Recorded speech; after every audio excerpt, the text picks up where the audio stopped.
what's up? Dugong Pinoy in the house. Yeah, hip-hop. Yeah, what's up, mga rakista? Ito lang katapat nyo. Yeah. Yeah. Yeah.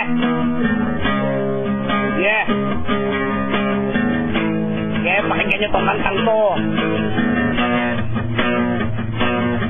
Para sa akin ay wala nang ipagbabalaki. Dahil dito sa Marikina, hip-hop ang matindi. Mapuputi ang mga utak ng mga rakista.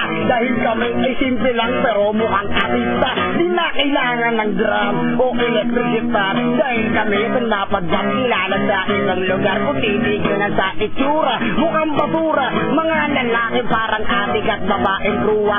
Damit na para bambasahan na hinukay sa bakol. So merong hit, yung pa rin ang outfit ng mga ulol. Ang babaw ng mga putang inang agaw isena. Sa lakas pag naamoy mo di na kaya ng Rexona. Sipit sa tela at ang buhok laging loko. Itig na tension ang dalakat eh wala na masunod. At bigla susulpot parang galing sa mental. Akala mo bagay sa kanya mukhang abnormal. May pinagkabungal-bungal sa kaka-Islam. Sige talon-talon na mga sipang malinamnam. Ganyan ba ang gusto mo? Parang walang direksyon. Kumisan nagkakasakit na pa parang revolusyon. Represent makinig Dugong Pinoy na nabibilang. Hip-hop na ako, hindi ka pa isinibilang.